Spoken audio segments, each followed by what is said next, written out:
Hey YouTube, welcome back to my channel and welcome if you are new. It's been a long time, but we're back and we're back with different type of content. I feel like I introduced myself to this channel to get people disciplined with their fitness and lifestyle, and now I want to get people more disciplined with their finances. So, you know, kcspice, I'm trying to spice up y'all finances.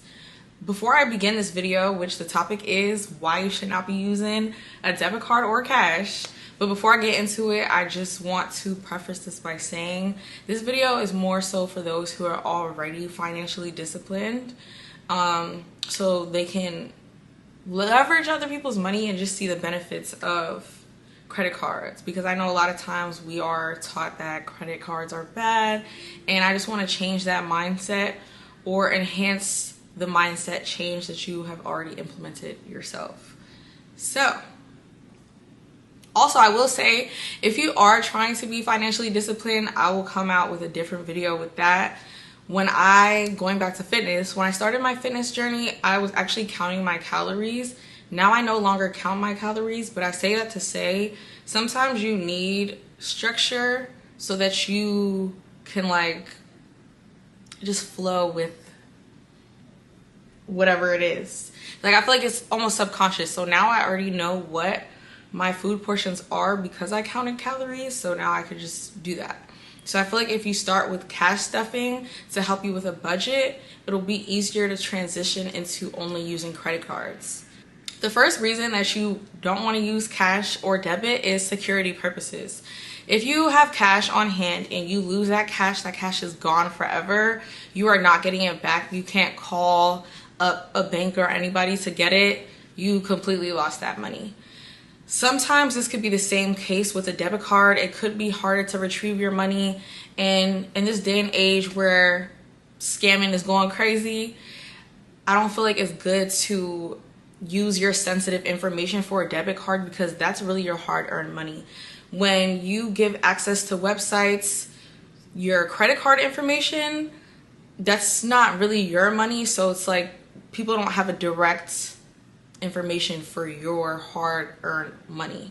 Also, credit card companies, they definitely, it's easier to get your money back with a credit card company than it is to do with your debit card. The next reason I would say that you should not be using cash or debit is that money is dead the same way that your money is dead when it's just sitting in a checking account, growing no interest. As we all know, inflation is really high right now, and you want to just make sure that you're, again, leveraging other people's money and getting something for the money that you're spending. So I always say, one, credit cards come with rewards, and it could be whatever you want it to be. You can get a gift card, you can get cash back, you can get statement credit, and you could travel for free, which is my favorite reward that credit cards come with. I'll also do another video on travel hacking with credit card points. So another benefit of using a credit card as opposed to cash and debit is you're able to build your credit profile. Some people, especially younger people, they may not have a mortgage in their name, may not have a car note. So it's good to still be able to build credit with something, and credit cards are a great way to do that. You want to make sure that you are, though, paying off your credit card in full every month. You don't want to leave a balance. You want to make sure you can sustain 100% payment history. You don't want any more than 5 hard inquiries within a 24-month period. And if you want to increase your score, you really want your credit usage or utilization, for that matter, to be 10% or less. But if you are under 30%, that's still good, and like your credit score will not be affected negatively. I'll also be doing another video to get more into that and how you can make sure that you increase your credit score. But for those of you who do reside in the United States of America, credit is very important. I know a lot of people feel like if they do have the cash on hand, what is the purpose of credit? But why pay more interest just because you don't have credit when you could pay a lot less money and have more money left over if you were to ensure that you have a high credit score? All right, y'all, so I need to also mention this. When I say use only credit, I'm saying that, but don't use credit cards as an extension of your wallet. So this is not extra money. You are literally just trying to leverage other people's money, because why not? We need to take advantage and finesse the system and not get finessed by the system. So if you're buying groceries, my whole thing is I have a credit card for every type of expense. So if it's groceries, I got a credit card for that. If it's gas, I got a credit card for that.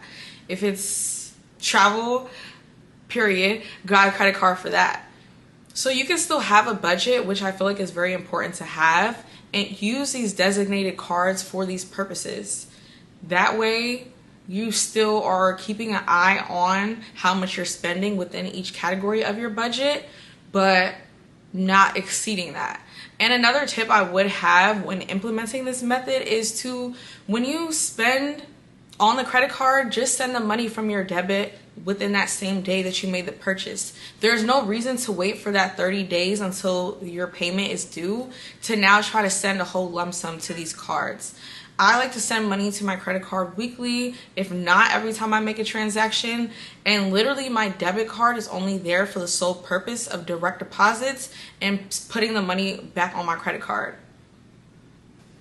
All right, y'all, so I made it short and sweet and simple with a little bit of spice.